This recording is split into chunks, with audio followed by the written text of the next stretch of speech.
एक महत्त्वाची बातमी समोर येते। शेतकरी कर्जमाफीच्या मुद्द्यावरून राधाकृष्ण विखे पाटलांनी वादग्रस्त विधान केलंय। सोसायटी काढायची, कर्ज घ्यायचं, कर्जबाजारी व्हायचं आणि पुन्हा कर्जमाफीची मागणी करायची असं सुरू असं वादग्रस्त विधान विखे पाटलांनी केलेलं आहे। आणि चूक लक्षात येताच त्यांनी आपण शेतकऱ्यांची 100% कर्जमाफी करणार आहोत अशी सारवासारव सुद्धा केली आहे। मात्र त्यांच्या विधानामुळे विरोधक आक्रमक होण्याची शक्यता आहे।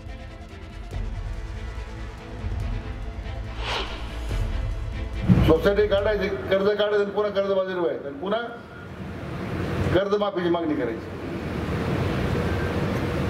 तर आपण अनेक वर्ष काम चालू आहे, त्याची काही चिंता नाही। महायुती सरकारने तर जाहीरच केलंय देवेंद्रजींनी की 100% आम्ही शेतकऱ्यांचे कर्ज माफ करणार आहोत, हे आपल्या सरकारने जाहीरच केलेलं आहे।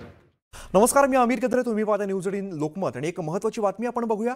कोरेगाव पार्क परिसरातील जमिनीचा व्यवहार रद्द झाला असता तरी सुद्धा अनियमिततेला जबाबदार असणाऱ्यांवरती कारवाई केली जाणार असं मुख्यमंत्री देवेंद्र फडणवीस यांनी स्पष्ट केलं आहे। या प्रकरणी नियुक्ती करण्यात आलेल्या समितीचा अहवाल 1 महिन्यामध्ये येणार असून अहवालात दोषी असणाऱ्यांवरती कारवाई केली जाईल असंही मुख्यमंत्र्यांनी स्पष्ट केलं आहे। ज्यांना FIR माहिती नाहीत ते पार्थ पवारांवरती आरोप करत असतात असा टोला सुद्धा मुख्यमंत्र्यांनी लगावलाय।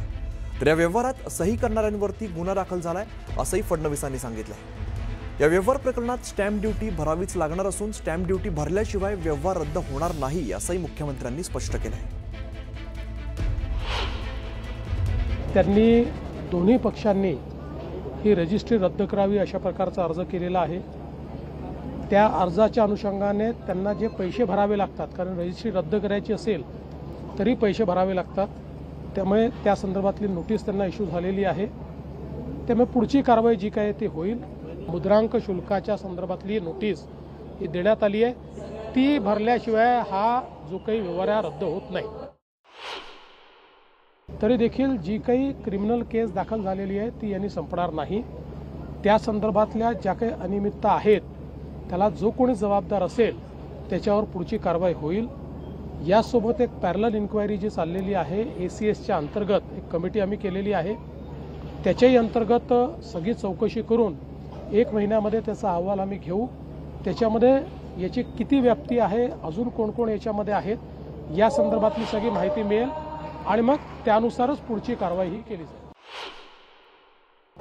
ती जी कंपनी आहे त्या कंपनीचे जे ऑथराइज सिग्नेटरी आहेत त्या सिग्नेटरीवरच FIR दाखल होतो। तो FIR दाखल झाला आहे, पण हे आपण लक्षात घेतलं पाहिजे की ज्यावेळेस एखादा FIR होतो याच्यामध्ये ज्यांनी साईन केली ते, ज्यांनी विक्री केली ते, ज्यांनी त्या संदर्भात चुकीचं रजिस्ट्रेशन केलं ते, ज्यांनी फेरफार केला ते, अशा सगळ्यांवर हा FIR दाखल झालेला आहे।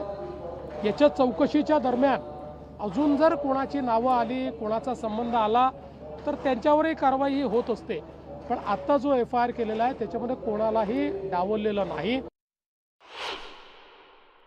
अहवालात जो कोणी दोषी असेल, जो कोणी, आणि माझ्या या मताशी श्रीमान उपमुख्यमंत्री अजितदादा पवारही या ठिकाणी पूर्णपणे सहमत असतील की या अहवालामध्ये कोणीही दोषी आढळला तरी त्याच्यावर कारवाई होईल।